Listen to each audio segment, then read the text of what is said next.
नमस्कार दोस्तों, कैसे हैं? मैं ठीक हूँ, होपफुली आप लोग भी ठीक होंगे। आज जो हमारा मेन ऑब्जेक्टिव है डिस्कशन का, वो है जीएसटी का basic introduction classes, so that कि आप उसको समझ पाएँ कि जीएसटी क्या है और कैसे पढ़ना है, जीएसटी कैसे इंट्रोड्यूस हुआ है। तो इसके लिए मैंने एक समराइज़ फॉर्म में नोट्स को ऑर्गेनाइज़ किया हुआ है, जिससे कि अगर आप देखेंगे ना, तो चीज़ें आपको बिल्कुल ईज़िली समझ में आ जाएगी। कुछ ऐसा कॉम्प्लेक्स चीज़ों को मैंने बिल्कुल स्मूथली उसे ईज़ फॉर्म में बना दिया है, जिसे आप देखेंगे तो आपको कम्फर्ट ज़ोन आएगा। और जीएसटी बेसिकली क्या है ना, एक ट्रेंड है। अगर आप एक ट्रेंड को समझ लोगे ना, तो जीएसटी अपने आप आपके माइंड में फ्रेम होता जाएगा और कॉन्सेप्ट बिल्डअप होती जाएगी। सबसे पहली चीज़ ये है ना कि जीएसटी का कॉन्सेप्ट क्या है? अगर बिना जीएसटी की अंडरस्टैंडिंग के और बिना किसी चीज़ की आपके बेसिक नॉलेज के अगर चीज़ को आप ग्रैस्प करना चाहोगे ना, तो थोड़ी-सी प्रॉब्लम होती है। लेकिन अगर आप चीज़ों को अंडरस्टैंड करने के लिए आप बेसिक उसका बैकग्राउंड, हिस्ट्री और उस चीज़ को कैसे इम्प्लीमेंट हुआ, क्यों बना, उसके पीछे क्या रहस्य था, क्या मिस्ट्री थी, अगर ये सब चीज़ें छोटी-छोटी आप जान लोगे ना, तो ये चीज़ें आपको बिल्कुल मलाई की तरह लगने लगेगी। तो मैंने क्या किया है, बेसिकली चैप्टर फर्स्ट को मैंने GST in India and introduction के नाम से इंट्रोड्यूस किया है। जब आप बुक्स को देखोगे तो बहुत लंबे-लंबे डेफिनेशंस, बहुत बड़े-बड़े पैराग्राफ्स हैं, जिसको पढ़ते-पढ़ते ना आप चेन ट्रैक नहीं कर पाते हो, इसमें कीवर्ड्स क्या है।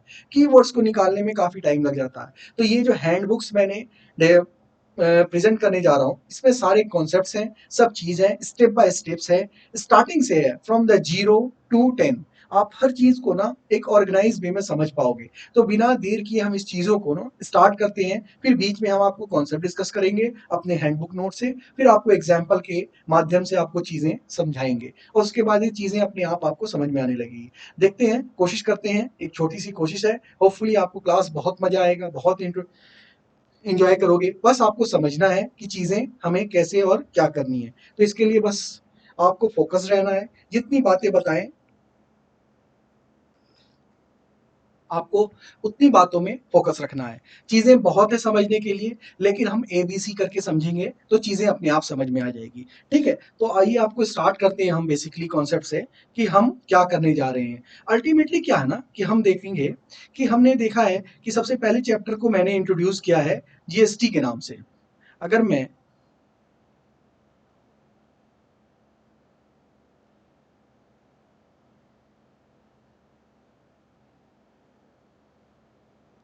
मैंने क्या किया ना, इस जीएसटी के पहले चैप्टर को मैंने जीएसटी एंड इंट्रोडक्शन के नाम से इंट्रोड्यूस किया है। उसमें बेसिकली हमें क्या पढ़ना है, एक हमने सम अप किया है इसको कि सबसे पहले हम देखेंगे कि टैक्स क्या होता है, व्हाट इज टैक्स।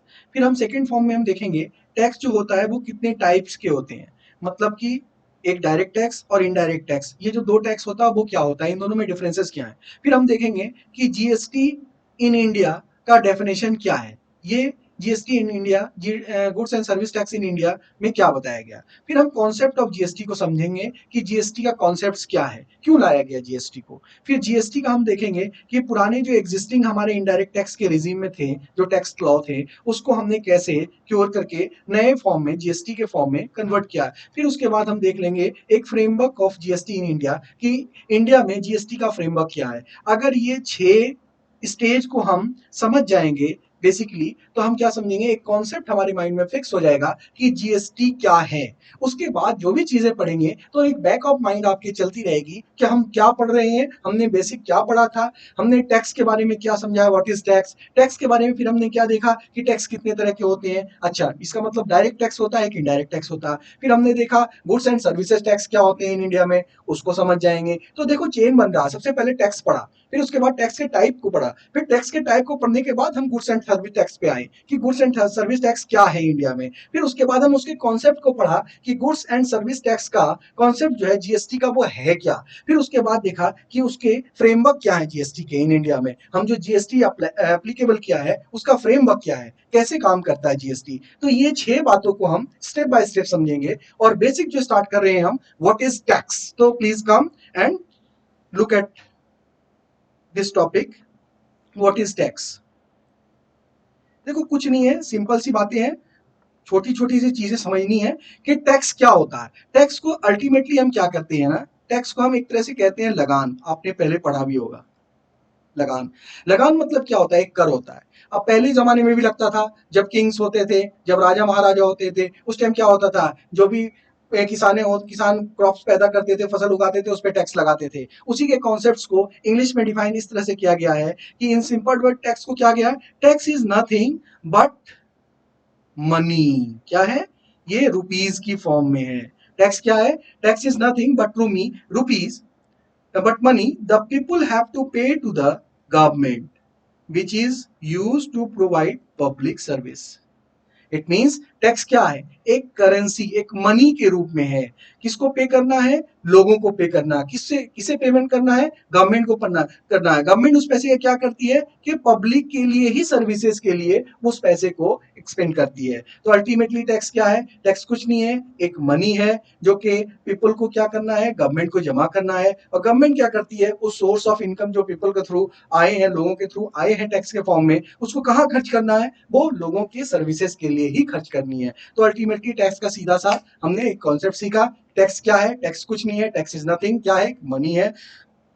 इसका मतलब कि उस मनी को क्या करना है कि लोगों को पे करना है, किसको, गवर्नमेंट को। और फिर गवर्नमेंट क्या करती है, जो पैसे पीपल लोगों से आए उसी पैसे को लोगों के बीच ही खर्च करना है, उसकी सर्विसेज के लिए, देश के इंफ्रास्ट्रक्चर के लिए, देश की इकोनॉमी के लिए, देश के नेशनल सिक्योरिटी सिस्टम के लिए। तो इन सारी चीजों के लिए तो पैसे की जरूरत पड़ती है ना। तो ये पैसे कहाँ से आएंगे, ये पैसे आने का सोर्स ही होता है आपका जीएसटी। और जब तक जीएसटी का मतलब ये हो गया कि गुड्स एंड सर्विस टैक्स, मतलब दोनों के टैक्सेस को इनकॉर्पोरेट करेंगे और उस टैक्स के एक सोर्स ऑफ इनकम बन जाएगी। और उस सोर्स ऑफ इनकम से गवर्नमेंट कैसे चलती है, इसी टैक्सेस के पैसे से तो चलती है। चीजें कैसे चलाओगे आप, अगर घर भी चलाते हो तो आपके लिए एक रेवेन्यू की जरूरत होती है, एक सैलरी इनकम की जरूरत होती है, बिजनेस इनकम की जरूरत होती है, कहीं ना कहीं इनकम तो जनरेट करते हो ना आप।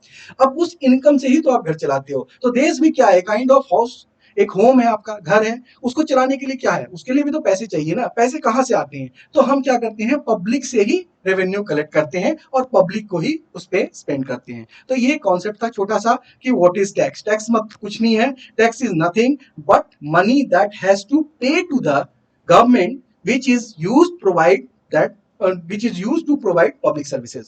सीधी सी बात है। तो टैक्स कुछ नहीं है, सीधी सी बात है, क्या करना है टैक्स के लिए, टैक्स क्या करना है, जो मनी के फॉर्म में कलेक्ट होती है, किससे, लोगों से, वो किस पे खर्चा करना है, पब्लिक सर्विस के लिए, जो पब्लिक है उसी के लिए खर्च करना है। अब हमने ये क्या पढ़ा कि व्हाट इज टैक्स, हमने ये पढ़ लिया कि टैक्स क्या है। अब हम देखेंगे कि difference between direct tax and indirect tax. मैं आपको धीरे धीरे समझाऊंगा, सब समझ में आ जाएगा।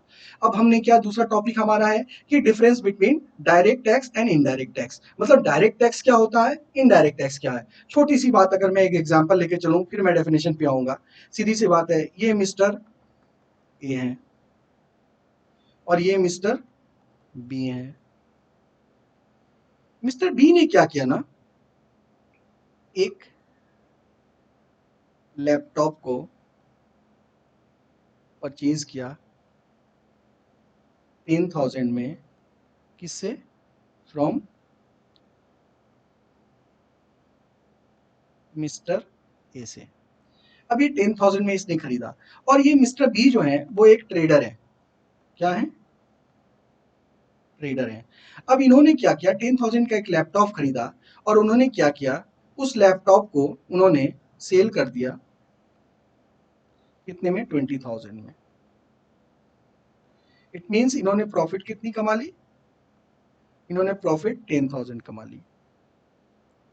अब जो ये 10,000 की प्रॉफिट कमाई ना, इस पे उन्होंने सरकार को टैक्स दे दिया, मान लिए 3,000। तो इसका मतलब ये हो गया, ये जो मिस्टर बी है, मिस्टर बी की इनकम कितनी हुई, 10,000। और ये मिस्टर बी जो 10,000 की इनकम की उस पर टैक्स कितना जमा किया, 3,000। ये किसको जमा करेंगे मिस्टर बी, सीधा गवर्नमेंट को करेंगे as direct tax.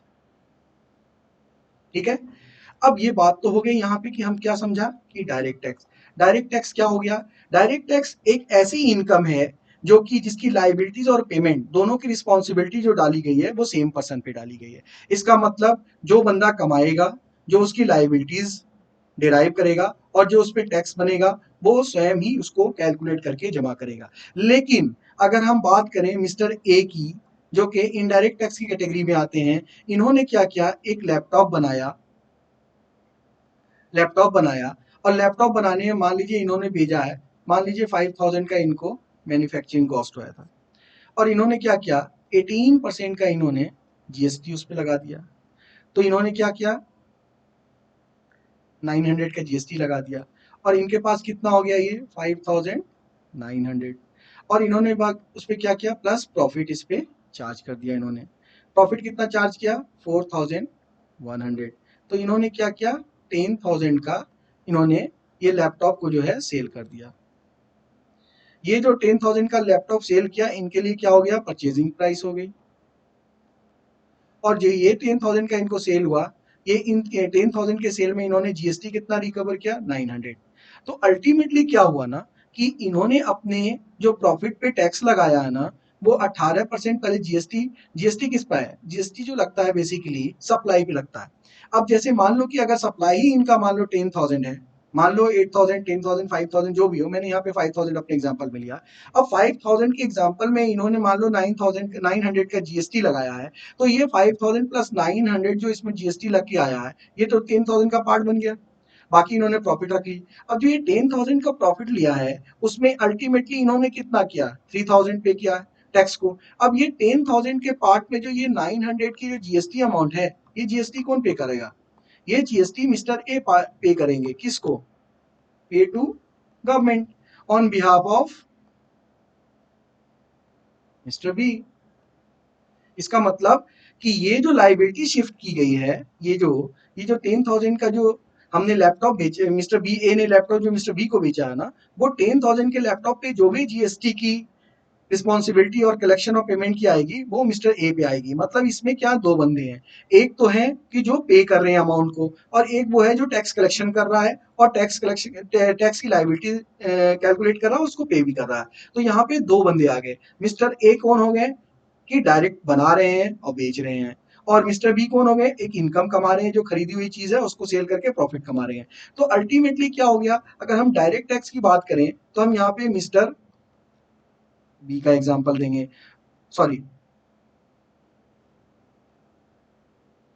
Mister A का एग्जांपल देंगे, हम यहाँ पे मिस्टर ए का एग्जांपल देंगे। अगर डायरेक्ट टैक्स की बात करेंगे, तो हम यहाँ पे मिस्टर बी का एग्जांपल देंगे। मिस्टर बी डायरेक्ट टैक्स में था ना, ठीक है, मिस्टर ए इनडायरेक्ट टैक्स में था। तो अल्टीमेटली क्या, यही डेफिनेशन यहाँ पे अगर आप पढ़ेंगे तो क्या है, कि डायरेक्ट टैक्स की definition, the person paying the tax to the government directly bears the incident of tax. मतलब ये जो टैक्स है ना, ये टैक्स जो इंसिडेंस जो इनकम हुई है उस पर जो कैलकुलेट हुआ टैक्स, वो कौन पे करेगा, पर्सन। और ये कैसे है, प्रोग्रेसिव नेचर का है, कि हाई टैक्स रेट लगेगा अगर आपकी इनकम हाई एबिलिटी टू पे है। तो इसका मतलब ये हुआ कि जो पर्सन पे कर रहा है टैक्स गवर्नमेंट को डायरेक्टली, वो डायरेक्ट टैक्स की कैटेगरी में आएगा। लेकिन इनडायरेक्ट कैसे है, the person paying the taxes to the government collects and same from the ultimate consumer. किससे, मिस्टर बी से, मिस्टर बी से कलेक्ट किया, thus incidence of the tax is shifted to the other person. Other person कौन है, mister A. यहाँ पे mister कौन है, मिस्टर बी है। तो ये क्या करते हैं, ये मिस्टर बी से क्या करेंगे, कलेक्ट करेंगे, और जमा कौन करेगा, मिस्टर ए करेगा। तो यहाँ पे क्या है, दो बंदों की इन्वॉल्वमेंट हो जाती है, एक तो कलेक्ट करने वाला और एक पेमेंट करने वाला। कलेक्ट किससे करेगा, मिस्टर बी से, पेमेंट कौन करेगा, मिस्टर ए। मतलब दोनों रिस्पॉन्सिबिलिटी किस पे डाली गई है, यानी कलेक्शन की भी, it means collection and payment, दोनों की रिस्पॉन्सिबिलिटी किस पे डाली गई है, दोनों की रिस्पॉन्सिबिलिटी डाली गई है मिस्टर ए पे।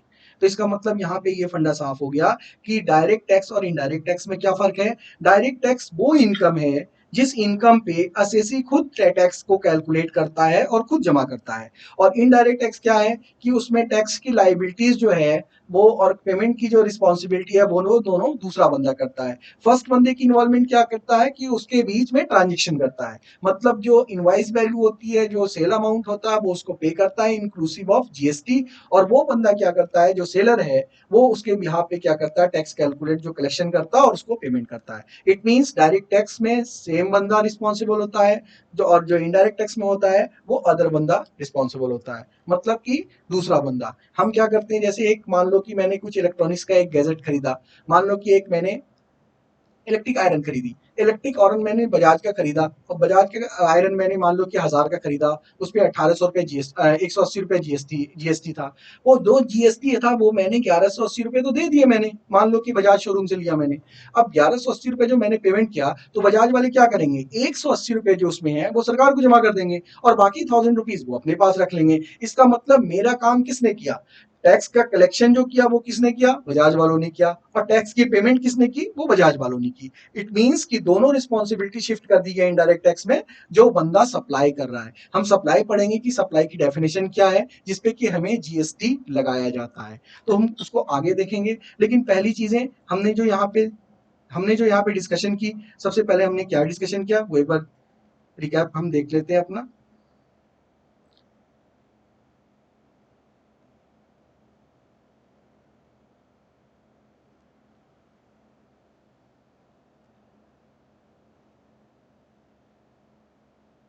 हमने ये पढ़ा कि टैक्स क्या होता है।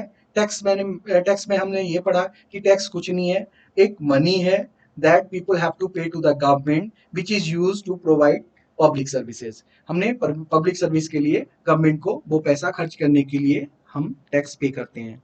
ठीक है, अगर हम आगे देखें, आगे हमने क्या देखा, आगे हमने देखा कि difference between direct tax and indirect tax. तो डायरेक्ट टैक्स क्या था, हमने देखा the person paying the tax to the government directly bearing the incidence of tax, तो वो डायरेक्ट टैक्स की कैटेगरी में आता है। इनडायरेक्ट टैक्स, जो person paying the tax to the government collects the same from the ultimate consumer, thus incidence of the tax is shifted to the other person। मतलब कि mister A पे shift कर दी गई है मिस्टर बी की responsibility, तो हम उसे कहते हैं इनडायरेक्ट टैक्स। तो अभी हमने दो चीज देखी कि एक डायरेक्ट टैक्स और इनडायरेक्ट टैक्स क्या होता है। नेक्स्ट क्लास में हम आपको बताएंगे गुड्स एंड सर्विस टैक्स की डेफिनेशन क्या है। आज के लिए इतना ही, फिर हम कल सेम टाइम पे हम उसे डिस्कस करेंगे। Bye, good night.